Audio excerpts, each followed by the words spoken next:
It's lovely to be with you. Lovely to be here. I had coffee today. I'm just going to say that. Because my friends told me, look, you think you like coffee, but you haven't been to Melbourne, they said. And I'm like, don't tell me that. That's weird. But then I had coffee today. And I'm a decaf. Don't hate me. Don't hate me. They charge more for decaf here, as though I'm in trouble. But it was lovely. I texted my husband. I said, I think I had the nicest coffee I've ever had on earth. Until tomorrow when I say the same about something else. But it's true. Anyway, it has been such a joy to be with you, such a privilege.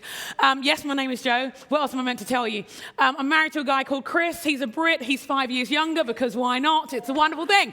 I have 2 daughters who are hiding somewhere in the building so that I don't embarrass them too much. I won't say much more because I have to pay them every time I mention them in a talk. And we are already racking up dollars, friends, so I'll just stop there. But they're lovely, wonderful, wonderful, wonderful. And I do love talking about discipleship. One, because we know of all the things that Jesus has said, we know that it's what we're all called to. They were his marching orders, his final words. So regardless of age, life stage, ethnicity, talent, skills, he calls us all to make disciples. But my other reason why I love talking about discipleship, and I didn't grow up in a Christian home. Our family did lots of religious things, just none of them revolving around Jesus.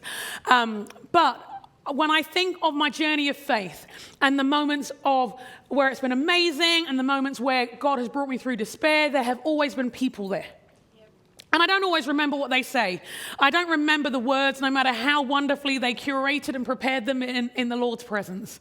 I don't remember many of the teachings, but I remember who they were. I remember their life.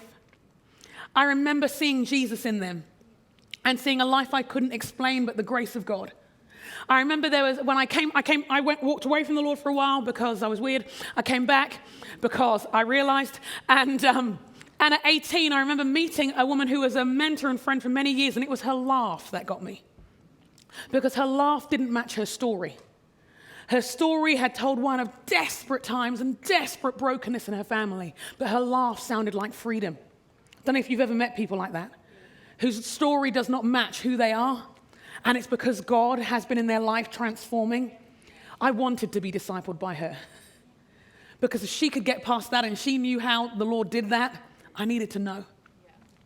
So when we look at what discipleship looks like in practice, that's what I'm going after. That's what I have been sharing over this weekend. And we know that discipleship is more than just having information about Jesus. Libraries have information about Jesus. That does not make libraries disciples. The word disciple in the Greek is mathetes, or mathetes, depending on your personal pronunciation of ancient Greek. And it means a student, an apprentice, not just someone who intellectually ascribes to information, but one who is patterning their life, copying, modeling who they are on somebody else. That's what a disciple is. A disciple is one who is not just dreaming about something, but they are in the dirt working their way out. So someone who is a disciple of Jesus is one who is not just believing that he's a good guy. They're not one who just thinks he's amazing. Those are fans. And fans are wonderful. I'm a fan of almost every winning team on earth. That in my culture and many cultures that I'm part of is called a glory hunter. But I don't like losing, so why should I? Anyway, I digress. Jesus didn't invite us to be his fans. He invited us, he called us to be his disciples. And disciples are fans, but they also follow. The word in the Greek for following is to unite yourself. The word picture is to unite yourself on his road. That means turning from your own. And when we are a disciple of Jesus, that means we are copying him. We are looking at how he lives, how he thinks, how he acts. And we are seeking with every part of who we are to model our lives on him, on the words of Jesus, to model our life on the way of Jesus. Because we can do the words and be really messed up on the way. But also the works of Jesus. That's what a disciple is. Someone who is seeking to pattern their lives around him. And when we look at the way of Jesus, we see a number of things. We see that the way of Jesus is one where he has a close relationship with God the Father. devoted in prayer, devoted in worship, devoted in word. That's the way that we see. We also see Jesus is devoted in mission. He came to seek and save the lost. He knew what he was there for. He didn't come to mess around. He had a mission, and he would not be distracted, no matter how hard they tried. So when we are seeking to be disciples, we're looking at our relationship with the Father. We're looking at our mission. But there's another thing that we see. And we see that an integral part of his life was close relationships with other believers. Close relationships with other believers. In Mark chapter 3, when it talks about Jesus calling the disciples, it says that they might be with him and send them out to preach. There was a being and a doing. When we look at the life of Jesus, we see, yes, there are these teams he's sending out, but then there are close relationships like with Lazarus and Mary and Martha, where he's just with them. It's integral to walking this life. And when we look at God himself, in his very being, in his very nature is relationship. God the Father, Son, and Spirit. So in some ways, it shouldn't be a surprise to us that an integral part of walking with Jesus, of patterning him, not just believing that he's got some good ideas, which he has, obviously. But, not just believing he has some good ideas, but when we're copying him, one of the things we want to copy, we want to imitate, is the way he does relationships. And having close relationships. And to be frank with you, all of us, we might find, I'm really good at the close to God thing, or I really love the mission thing, or I really love the people thing, but we often struggle with all of them at once. It's like juggling, with your eyes closed, with slippery hands. It just does not feel great. But when I come to this one and the relationships with other believers, I'm like, here's the thing, Jesus, I would be so good at being a Christian if other Christians weren't involved. I would be awesome. I would be faith-filled. It'd be so wonderful. I would feel like I'd be doing great. I think I'd be amazing, actually, Jesus. And I don't know about you, but there have been times in my life when I've said, Lord, all I need is you. I don't need anything else. And I felt so holy. You know what I mean? It feels like, I'm just audience of one, dependence on Jesus. Oh, Lord, all I need is you. And he said, except that what I've told you and what I've modeled for you is what you need is people. What I've invited you in as you unite yourself to my road is that you need people. So what I want to unpack tonight is some of how we live into that as disciples of Jesus. I'm going to read from Acts chapter 2. And I wanted to start at this point. I'm not actually going to speak much from it. I'm just going to look at what we've often ascribed as a utopian ideal and then journey together with it. So this is a point after the Pentecost where the believers who are on the other side of the resurrection, on the other side of Pentecost, are working out what it means to live this life together. And it says this in Acts chapter 2. All the believers devoted themselves to the apostles' teaching and to fellowship and to sharing meals, including the Lord's Supper and to prayer. A deep sense of awe came over them all. And the apostles performed many miraculous signs and wonders. And all the believers met together in one place and shared everything they had.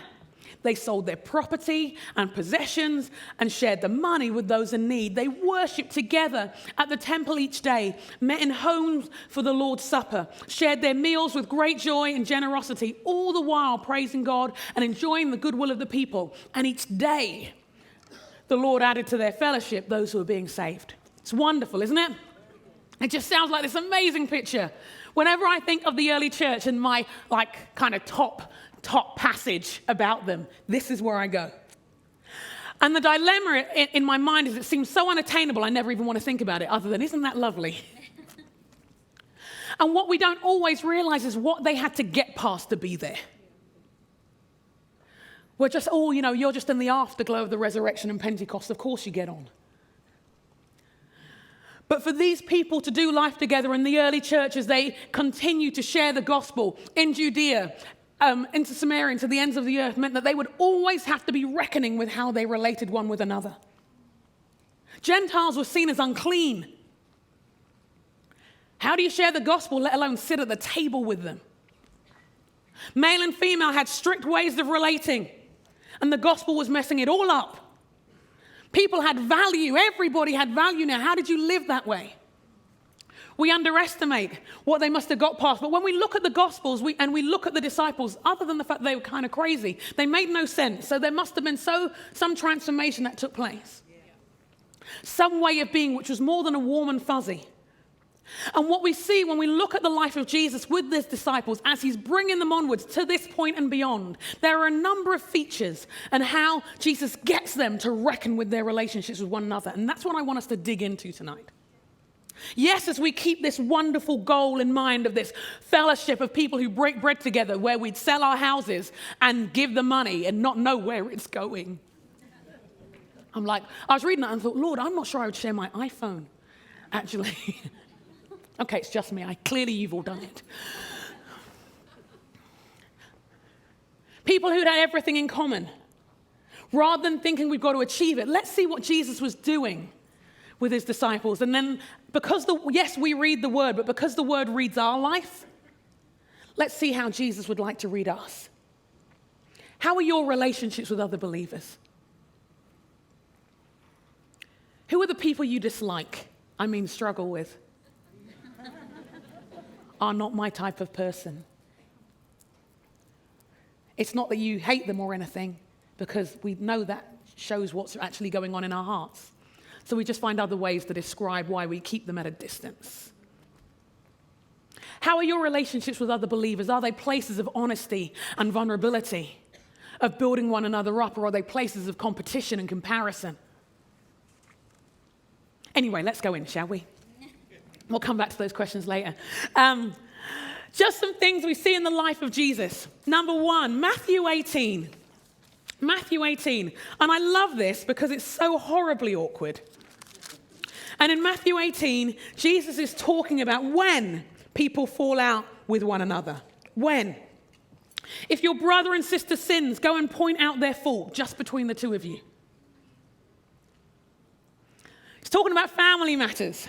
How do a community of believers work on their relationships? How do we move in the way of Jesus? It would be lovely if it was glamorous, but one of the things he talks about is when you fall out, sort it out between the two of you. Oh, he goes on, don't let me run away. If they listen to you, you've won them over. But if they will not listen, take one or two others along, so that every matter may be established by the testimony of 2 or 3 witnesses. If they still refuse to listen, tell it to the church. And if they refuse to listen, even as the church, treat them as you would a pagan or a tax collector. It's kind of awkward when you think of how Jesus treated pagans and tax collectors, though, huh? Oh, my pen. How do you handle conflict? How do you handle when someone sins against you, when a brother or sister sins against you? What has that done to our relationships? I've often found the temptation to do it the other way round to Matthew 18, a reverse version. In the reverse version of this, I tell everybody what that person has done. I make sure they know how they made me feel. And then I narrow it in to the 2 or 3 witnesses who I can vomit my problems on and why they're so problematic. Now, on a more sophisticated day, I won't be blunt about it. I'll just make sure that everybody dislikes that person as much as I do. And then finally, when I get to the person involved, there is so much drama there that it makes it even harder to reconcile. I want to encourage us to make this, if we are disciples following in the way of Jesus, to make this our habit, not just our intellectual belief, but the way we function in relationships with one another. The way we live, because this is the way of Jesus. The way of Jesus is when we fall out, because we're human, because we mess up, we point out just between the two of you, with a view to reconciliation. Anybody ever hurt your feelings in church? Ouch. Anyone ever not met your expectations? Those are hard ones, aren't they? Because you kind of have to forgive them for who they are, not what they've done. Oh, this is a little heavy on an afternoon, soz. Blame the jet lag. I don't know what time it is really. But this is the stuff of our faith. I was saying at the Inspire thing, I don't know any of my friends who left the church really over theology, but I know a lot who left over people, who left over broken relationships, who left because things were not resolved, and who do not trust the church and who will not go near the church. And the problem is not Jesus. They think Jesus is amazing. It's his followers that they can't handle. And then I'm like, yeah, and then I realize, yeah. So my question to each and every one of us, who do you need to forgive? Where are the relationships that you just can't get past? And you can't even remember why you fell out with them now. Or maybe worse, you do. Maybe they had something or said something. Is it time to reconcile or at least begin to walk on that journey? And when I asked that question, there wasn't a no on that, really. But this is the stuff of our faith. I remember going to a conference once a number of years ago, and it was one of those, like this amazing conference. And I remember saying to my friends, because it was like, they had someone teaching and then there'd be ministry and worship. And I said, I just need you to know I'm going to go forward for every ministry call. Every one of them, because I'm just in need of the Lord. And so if they give a ministry call for men with beards who pet hamsters, I will be at the front because I need to receive from Jesus today. And then one of this wonderful, I can't tell you how gorgeous this woman was. This woman came up and she said, I feel like one of the things the Lord wants us to talk about is how we judge people. I thought, oh, me, pick me. I'm really good at judging. And I thought, oh, awkward. And then she talked about forgiveness, and she said, the way you know you've forgiven someone is if you imagine the IOUs and you can tear them up and they don't owe you anything anymore. And then someone come and played, those gentle padding things, and they had a ministry time and people were coming forward, and I was hissing at the back. I was so mad. And I thought, I can say that things are done and we're not going to go there anymore, but I can't say you don't owe me anything.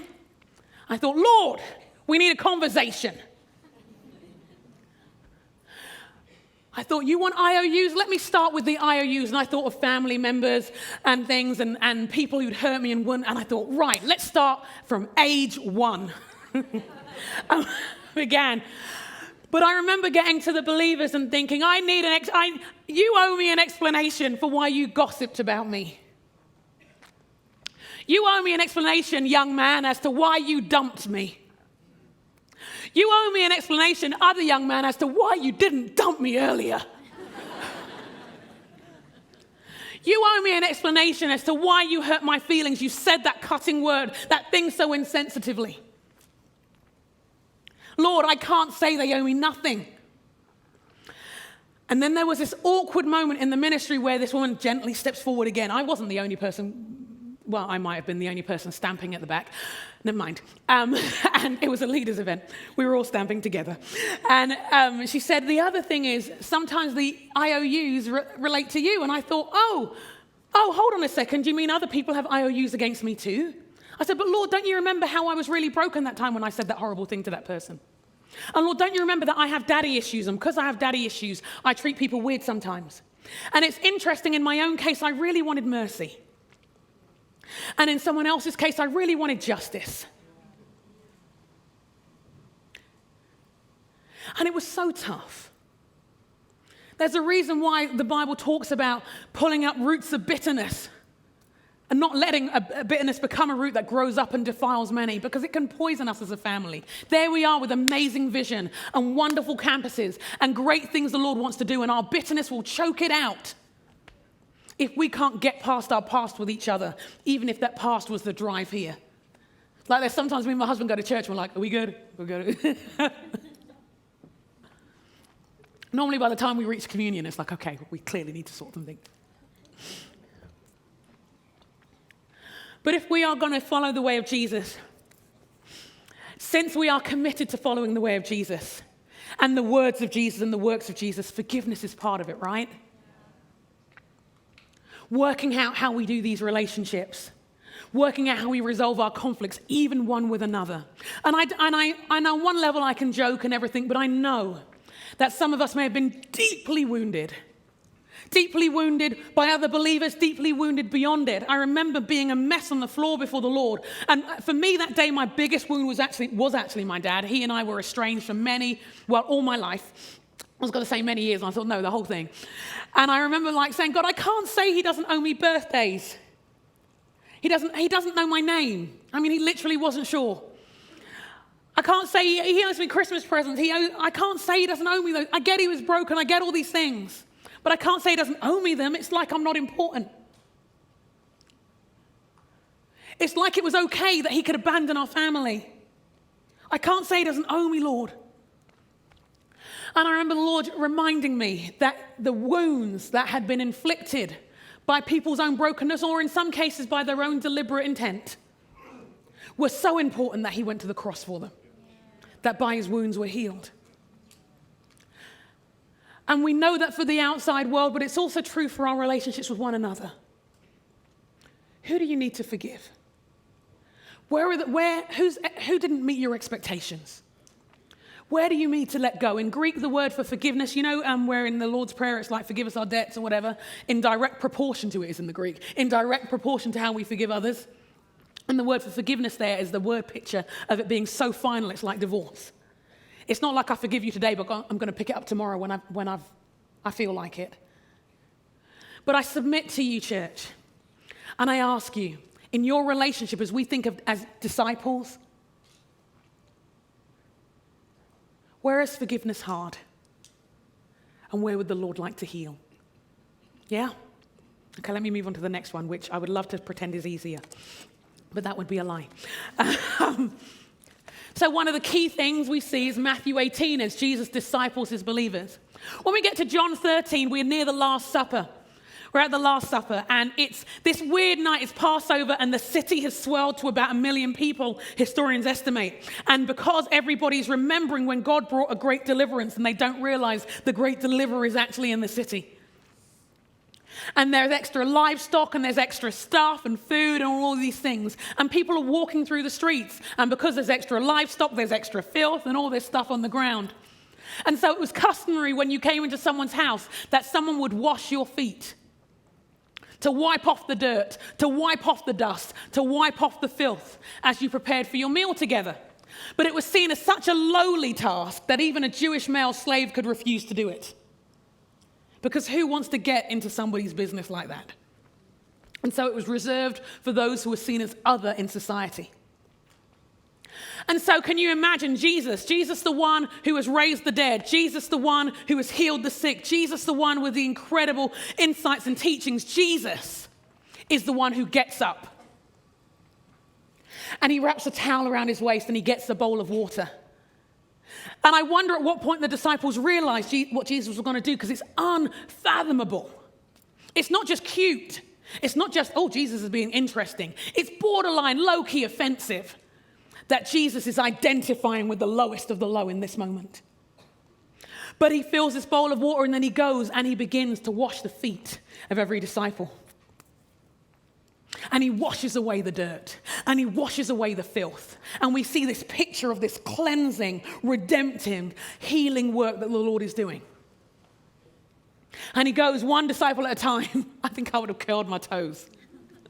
And then there's Peter who's like, nope, you can't do that. Get away from my feet. You will not wash my feet. And then Jesus is like, no, well, if you want to be part of me, you've got to let me do this. And he's like, wash it all. And he's like, no, you've had a bath, you're clean. It's just your feet, son. It's just your feet. And then at the end, Jesus says, do you understand what I've done for you? And I'd imagine me thinking, yes, no. I don't get what you've done. But he says, now that I've washed your feet, and you call me Lord and Master, now that I've washed your feet, wash one another's feet. Wash one another's feet. Part of our role as community is to wash one another's feet. Now, I'm not saying we all get the bowls out right now, because who knows if we're all wearing matching socks and things in this glorious winter. Who knows how our toes are really looking when we don't have to wear sandals. I'm just saying, I live in Minnesota. Winter feet are a very different phenomenon. But there is a picture there of us, of the great deliverer coming and washing us in our place of vulnerability and weakness and tenderness. That is a word for you and I. particularly when God instructs us to do that for one another. Will we be a community who will wash one another's feet? That as we walk through life, you and I, we pick up stuff. As we walk through our worlds, some of us trip up and we end up in filth. Will someone wash our feet? As we walk through stuff, we get tired and weary. Will somebody wash my feet? As I walk through life, I get cuts and grazes and bruises. Will someone tend to me? And if we as family, if we as church can sit together and serve one another, could we free one another? Could we be the hands and the feet of Jesus to one another? Because if we are going to be his disciples following his way, that's what we see him do. And it sounds so lovely until you think about the implications. Because maybe we're a bit like Peter in the story. It's like, yeah, this is a great idea, but stop. I don't want you to see my mess. I want you to see the best in me. I don't want you to know about my vulnerabilities. I don't want you to know how much debt I'm in and tell you, will you come alongside me and pray with me? I want you to think I'm financially mature and astute and well off. I don't want you to know about my mental health problems and my fears around that. I don't want you to know that I have recurring panic attacks. I don't want you to know that. Why? Because I want you to think well of me. So I'm not going to let you wash my feet. I'm going to wear really good shoes. I don't want you to wash my feet for you to know how tired I am and how every day I wake up more tired than when I went to sleep, because I want you to think I'm achieving at work and that I'm knocking it out of the park for the kingdom of God. So I don't want you to wash my feet and know the filth I've got myself into. I don't want you to know the things I watch. I don't want you to know about how much I drink, and I don't mean water. I don't want you to know how I eat, because I've already testified that when I was a teenager I had an eating disorder, and now it's back. I don't want you to know. I want you to think I'm holy and wonderful and glorious. So no, don't wash my feet and then we all go home lonely. And we leave our small groups lonely.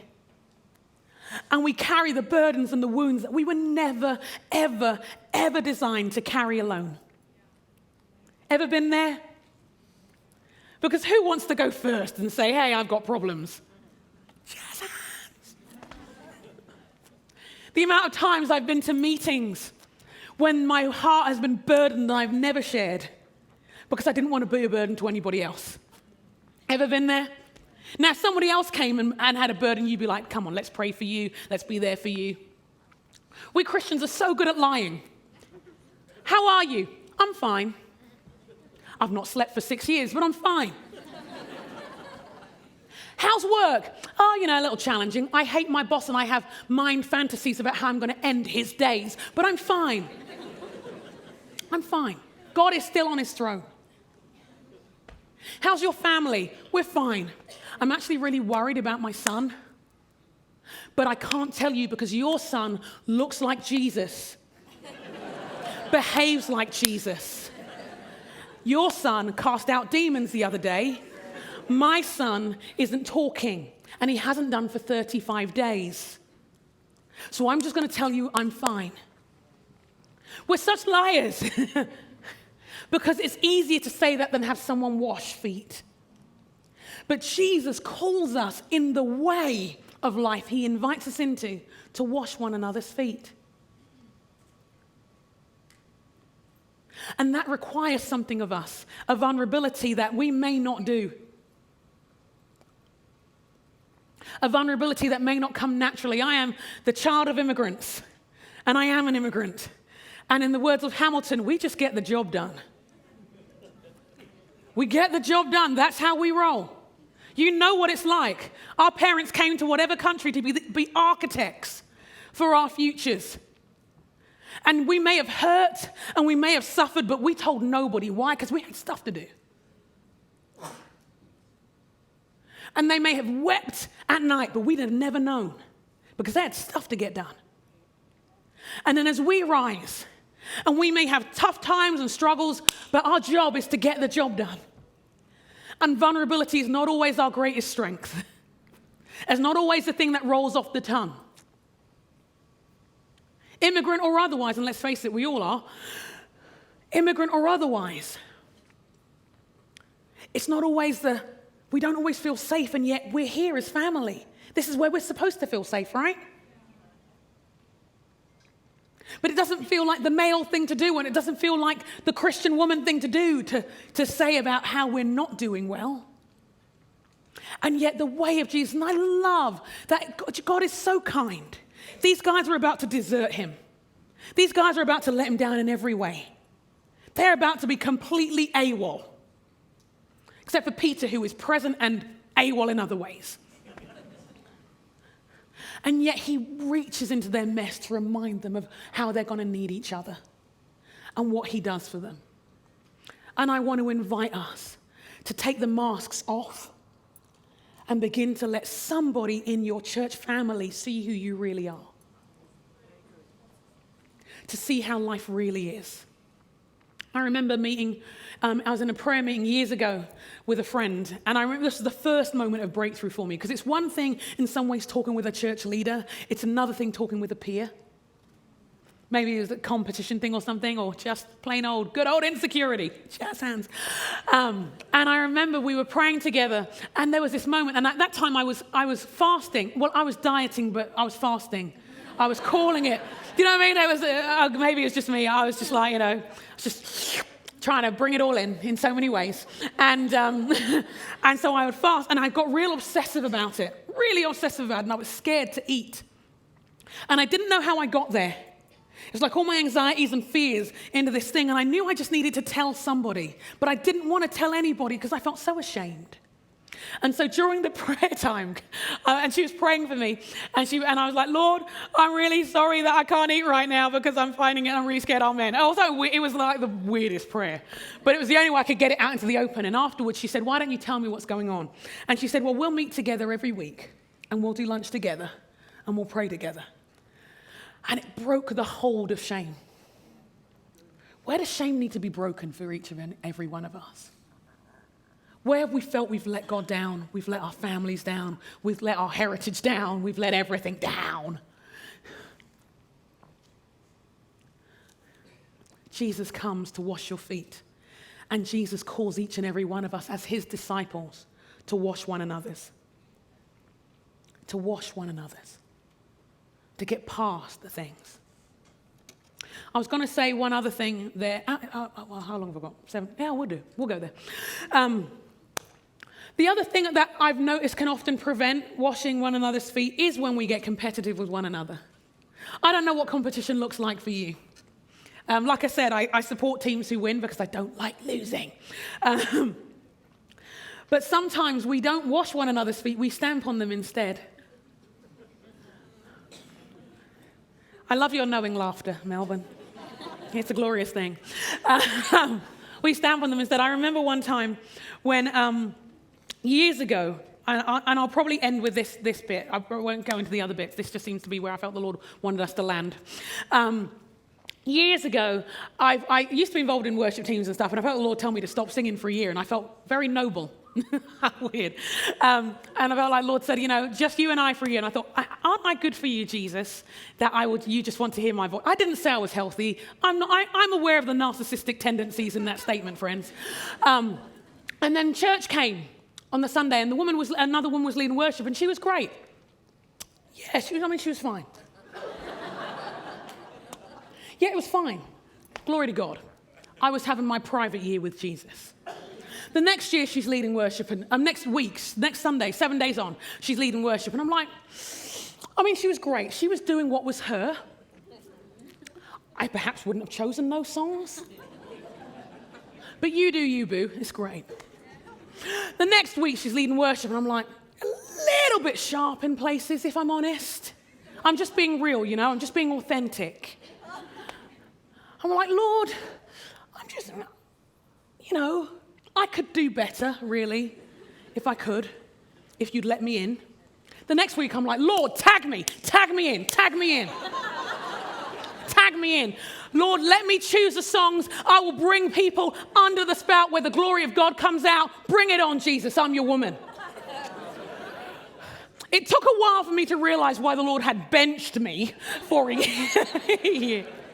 Because I couldn't celebrate what God was doing in somebody else's life without it seemingly being a reflection of my own. I couldn't celebrate somebody else's giftings. I couldn't celebrate somebody else's opportunities. I couldn't celebrate somebody else's blessings because it had to be all about mine. It's very hard to wash somebody else's feet when you're throwing things at them. It's very hard to love them when you're cussing them out in your head at the time. And it begins with polite disdain. You wouldn't do it that way. And then it just goes downhill from there. The Lord is calling us to something different, something holy, something healthy, where we can celebrate the blessings. And yes, sometimes even through the tears, where we can celebrate what God is doing in each other as family. And to close, why is this important? And if the band could come up, that'd be lovely. Why is this important? I was reminded again of why. I was like, Lord, why are we talking about this? Because on one level, it's like, great, forgive, don't be weird, wash each other's feet. It doesn't roll off the tongue, this talk, does it? But the Lord reminded me of these words, a prayer he prayed thousands of years ago in John 17. My prayer is not for them alone. I pray also, and I'm just praying for the disciples, I pray also for those who will believe in me through their message, that all of them may be one, Father, just as you are in me and I'm in you. May they also be in us so that the world may believe that you sent me. You see, we all know the world around us may not fully appreciate why we're doing this. But wouldn't it be wonderful if they could see a glimpse of Jesus through our relationships, through the way that we could forgive, through the way that we could serve one another, the way that we could love one another? It's a witness. That when other people gossip at work, that we would be like the chaplains in the room who speak life and love and hope over somebody. That when other people fail, we're not shrugging our shoulders saying, I knew you were going to fail, son. I knew. That we'd be the one who'd reach a hand and say, look, I'm going to stand with you and pull you up. Wouldn't it be wonderful if we were known for celebrating one another's gifts, encouraging one another? You know Barnabas' name, Barnabas in the New Testament, his name is Joseph. And he gets called Barnabas, which means son of encouragement, because it was his identity. He was known for lifting people, bringing encouragement and encourage to others. Wouldn't it be amazing if the gossip about this church was, look, I don't fully understand their God stuff, but have you seen how they treat each other? Have you seen their relationships? They're human. They mess up like everyone else, but they seem to get over it. They seem to reconcile. They have those hard conversations. They rebuild. And when things fail, by the grace of God, they come together again. Wouldn't that be a great reputation to have? That's why we're looking at this. Because like the early church didn't have buildings and budgets and all that stuff. All they had was how they related. All they had was what people saw in their families, in their relationships, how they treated one another. That's all they have. And when you're at work and when you're in your neighborhood, no one cares about the wonderful songs you've just sang. Although they are wonderful. Where are you? Amazing. Totes amazing. Obviously. But I get the vibe that Australia's not that far from England on this. It's not even that people are angry. They just don't care. But they don't know that they could, because they don't see the transformation through us. They don't see the love through us. They don't hear the stories of a God who has rebuilt marriages, who have taken us from broken places and brought us freedom. They don't get to hear us laugh and wonder how it doesn't match our story. But they would if we would learn how to forgive, and they would if we learned how to wash one another's feet, and they would if they learned how we had learned to celebrate one another. There's a reason why Jesus prayed for this, because it's a big deal. There's a reason why Jesus prayed for this, is because it's a huge battle, but it's one we have to win. We have to win. We have to win.